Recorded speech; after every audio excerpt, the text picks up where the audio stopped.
Thank you all for coming for afternoon session. And today I will be talking a little bit about my PhD research, just only a part on control of fire blight using trunk injection of the maximum seasonal allowed doses, or slightly lower, of SAR inducers and antibiotics on apple trees. First, I would like to define what is trunk injection and why do we use it.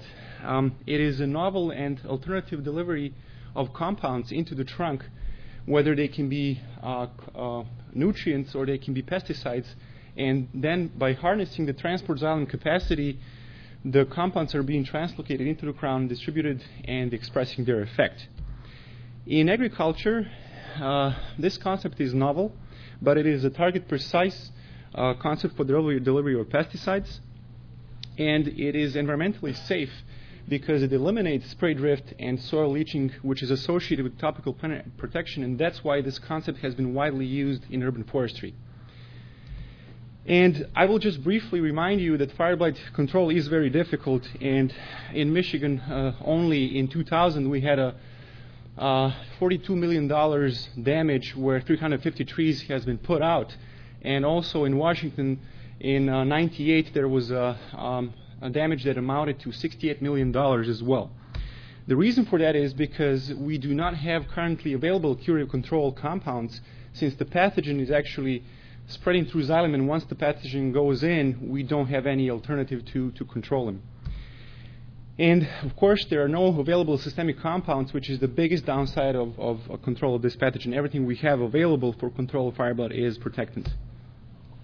Thus, our objective was to see whether we can bring the fight exactly where the pathogen is once it actually goes into the plant, and we wanted to demonstrate whether we do have a performance of trunk-injected compounds in control of fire blight bacteria, and whether we can prove that certain compounds, which are known as systemic acquired resistance inducers, whether they can upregulate the pathogenesis-related protein gene expression.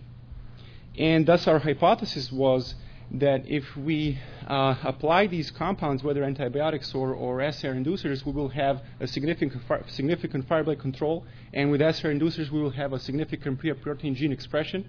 And this would probably happen if we conducted this in 1 to 2 trunk injections of maximum allowed seasonal doses or maximal spray doses of antibiotics or SAR inducers. And in 2012, we initiated an experiment when we targetedly wanted to control blossom blight, and we injected on 26 March and 23 April. Rather early in the spring, we had very warm temperatures, and green cluster occurred on 26 March, and then the second injection of the same dosages has been done on 23 April at petal fall, right when the shoots are actually starting to intensively grow. And these are the treatments. We have used AC-benzoyl S-methyl, which is Actigard. We have used a single dose for spraying, and for all of these compounds, we use these doses, and we derive them by actually dividing the full seasonal dose or maximum spray dose allowed per 250 trees, which is normally planted in Michigan per 1 acre. And Actigard has been injected only single on 26 March, and then we had also 2 injections of Actigard at 26 March and 23 April. Phosphojet is a mixture of mono and dipotassium salts of phosphorus acid, which is a candidate SAR inducer. We based this dose on previous research on trunk injection. Then we used Imajet, a widely known neonicotinoid insecticide, which we used in a full seasonal dose, and as recently it has been shown that it is a SAR inducer as well, however on citrus, in controlling some citrus diseases. And then we had agromycin or streptomycin as a positive control, and then we also had water injection control. And then each of these doses was actually amended with roughly a little bit more than ½ liter water. We conducted spray inoculation at 80% bloom with roughly 5 times 10 to the 6 CFU per mil. Then we initiated a second experiment, which was targeting specifically shoot blight control, shoot blight severity control, and we injected on 23rd April, and we had 2 cultivars. One was Keith Jonathan. We used arbobiotic, which is a nicely formulated oxytetracycline hydrochloride for trunk injection. We used a dose of 0.28 grams per 1 inch of diameter at 1 foot height of the tree, which is the normal way how actually these compounds are being dosed in urban forestry. We had additional water at 10% solution, and then we also used apogee, which is a known structural resistance cell inducer prohexadiene calcium, also targeting to shoot blight for shoot blight control. However, we used much more water, and in both of these experiments we had water injecting control. We inoculated shoots with the scissor method on 7th May at roughly 5 times 10 to the 7th CFU per mil. And you all probably are wondering, how did we do trunk injection? We have used a system which is fairly good by one company. We have drilled 4 injection ports compass oriented. The trunk injection ports were roughly a foot above the ground level, and each port was drilled with a 3/8 of an inch drill bit, 1 inch deep, and each of these ports has been sealed with arbor plug, which has a one-way valve septum through which we inject the compound inside the trunk injection port. And of course, the total volume, protection volume, was divided by each of these ports equally. And in 3 dates, when we rated the blossom blight incidence on this left side of the graph, you can see a blossom blight incidence. On the right side of the graph is a shoot blight incidence, because the pathogen spread from the blossoms onto the shoots. We can see that overall the disease pressure was not so high. However, it was between 40 and 50%. And we can see immediately that the best control of the blossom blight was provided by agromycin and phosphojet. And we did see a significant reduction of the blossom blight incidence also provided by both doses of Actigard. However, Imajet did not show any significant effectiveness in comparison to all these other ones. Interestingly, overall we have seen a reduced blossom blight-driven shoot blight, and only at the first time point on 29th May we have seen a significant effect of agromycin and phosphojet in controlling the blossom blight-driven shoot blight. However, all the other compounds failed to control shoot blight, and then only a week later we did not see any significant effects. However, the shoot blight severity was really nicely controlled with arbor-biotic on the Keith Jonathans when we injected, because this compound is a very good compound, oxytetracycline, which is formulated for trunk injection, and throughout all time points we had a significant control of shoot blight severity in comparison to water injection, which is a really nice data set. However, on the other hand, apogee or prohexadiene calcium did not provide any significant effect throughout all 5 time points when we rated the shoot blight severity. And interestingly, we believe that actually apogee or prohexadiene calcium was not able to translocate once trunk injected. Further, we have also conducted a PR protein gene expression to prove whether these injected compounds do induce systemic acquired resistance. And we can see that in the leaves, only 7 days after we injected the first time, we had a significant upregulation of genes PR2 and PR8, and also PR1, PR2, and 8 in Actigard. And then phosphojet, interestingly, upregulated only PR8, and Imajet showed also significant upregulation of PR2 and PR8 genes. So pathogenesis-related protein 1 is actually known to be to show activity on the oomycetes, but doesn't have yet set function. It's unknown. PR2 is known to be to code a beta-1,3 glucanase, and PR8 gene is known to be a class 3 chitinase. We also have conducted PR protein gene expression from the green parts of the flowers, and we have not seen significant upregulation of these genes, except for PR8 in Actigard treatment and in phosphojet as well. And in conclusion, significant reduction of blossom blight has been shown for Actigard and for phosphojet and agromycin, however, not Imajet.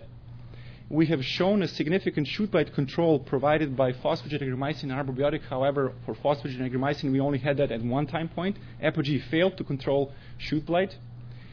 And the PR protein gene expression indeed was induced once we trunk inject our compounds in the leaf specifically, and that was achieved with Actigard, phosphoget, and Imajet.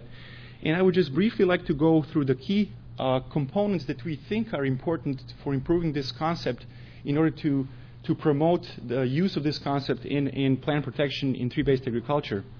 We did see a difference in overall shoot blight incidence versus the blossom blight incidence, and we think that the organ transpiration, which drives translocation of the compound once trunk injected, plays a big role of the amount of the compound which is going to be present in the shoots. And in this case, for instance, shoots had a higher transpiration, and that's why we had probably overall lower shoot blight incidence in comparison to blossom blight. And this also, I say, not based on this data set, on other research as well from this year. Early dose application is important because we have noticed that these compounds, once trunk injected, demand time to be translocated and to show efficiency. Whereas on contrary, we have a topical application of other compounds. We have an immediate contact of the bacteria with this compound in this way while the bacteria actually is in epiphytic phase. However, once it goes into the xylem, then there is an advantage of using trunk injection to control this pathogen. We also have seen, based on our preliminary research in 2011, that high volume of water is definitely needed to allow this old compounds to be enough diluted and better translocated into the crown. However, the technology needs to advance to allow usage of higher volume of water per tree and also allow larger scale application of the compounds using trunk injection. And finally, of course, as you may all assume, probably, and not so only probably, but we think that properties of active ingredient, such as water solubility as well as carbon binding coefficient, are really important to allow this approach to be promoted, because certain compounds do not have water solubility which is so great, so the formulation needs to somehow compensate on that. And some compounds readily highly bind to the carbon compounds in the trunk, meaning that they cannot move, or they move with much more delay.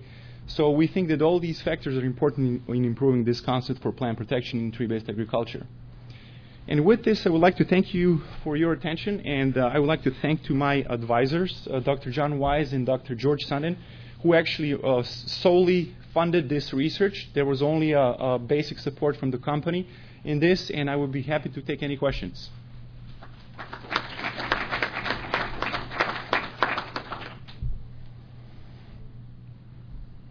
Yes.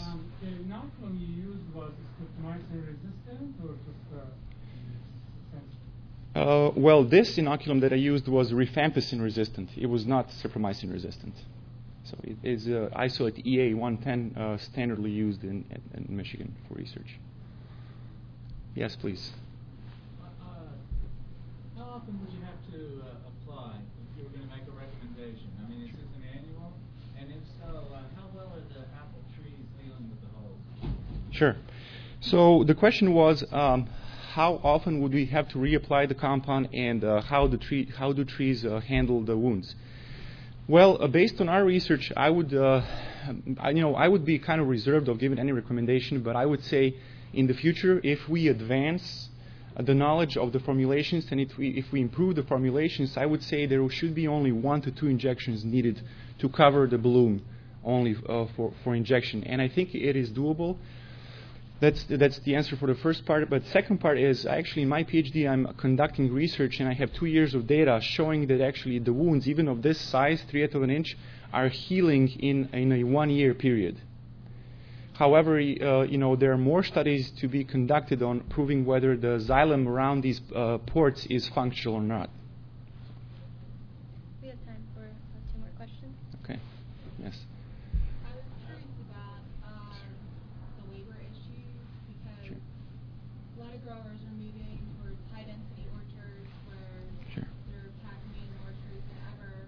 How does this compare to like the traditional spray method Sure. to the injection method? It seems like it's almost prohibitive when it comes to labor. Sure. So the question was, how labor-intensive is trunk injection in comparison to the air blast spraying?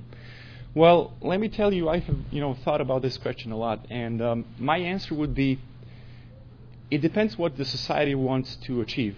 If you really want to preserve the nature and not expose the natural populations of fire blight and other bacteria to these compounds, and we all know that these compounds actually not only pressurize our pathogens, they also pressurize natural populations of other microorganisms.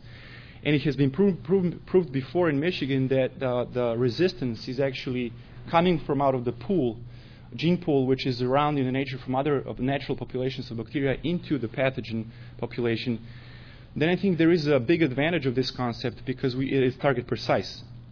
And if we want to achieve that goal, I think the trunk injection has a future. In the other view, of course, this system needs to be improved to definitely allow trunk injection at a larger scale. And actually, my PhD, I'm proposing a new system that could be used on a larger scale, even in a high-density orchard as well. Okay, we need to move on to our next Okay, speaker. sure. Let's thank our speaker one more time. Thank you.